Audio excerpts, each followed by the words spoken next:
I would like to talk about amendment number 4072, the Grassley-McCaskill IG amendment.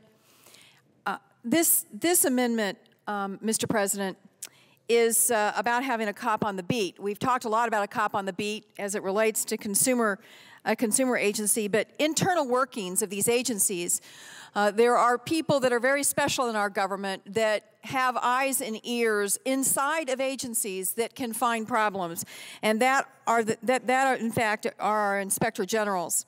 This amendment will strengthen the independence and the working role of the inspector generals in these agencies that have such an important power over our financial sector. And in fact, it was the failure in some ways of appropriate oversight that we got into this mess in the first place. Senator Grassley has been a champion for inspector generals for many years, and since I came to the Senate, I've tried to focus on this because I came here from being a government auditor. For 8 years, I did nothing but government auditing, and I have deep and abiding respect for the professional auditors in our federal government that are the watchdogs for taxpayers inside the halls of our government.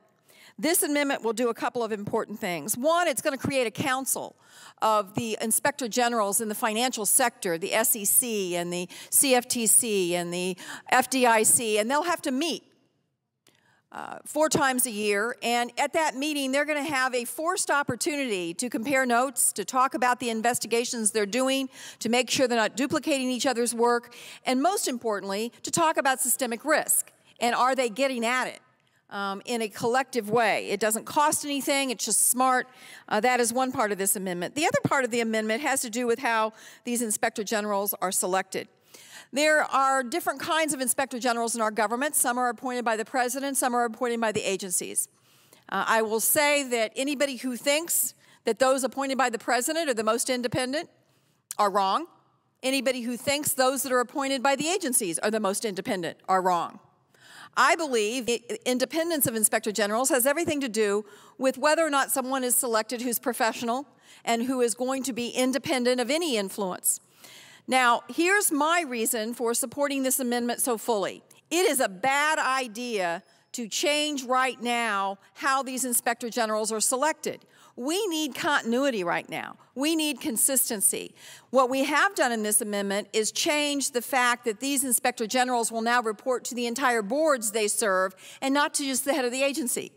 That's where you can get the cozy relationship and get into trouble, and that is why, in fact, this amendment is needed. It also requires that 2/3 of these boards will be required to fire an inspector general. So this amendment will, in fact, make sure that we have continuity, that we have a cop on the beat in terms of these inspector generals right now and going forward, and strengthens their independence and their ability to work with each other. I will say that we have lots of nominations pending.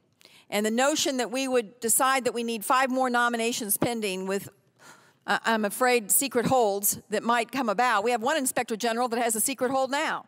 I certainly don't want the inspector generals for these agencies to be held up with secret holds over the next couple of years, and us have a lack of continuity and certainty in terms of the leadership of these important organizations as we move forward to clean up this mess that has occurred in our financial sector. So I urge my colleagues to support the Grassley-McCaskill amendment, amendment number 4072.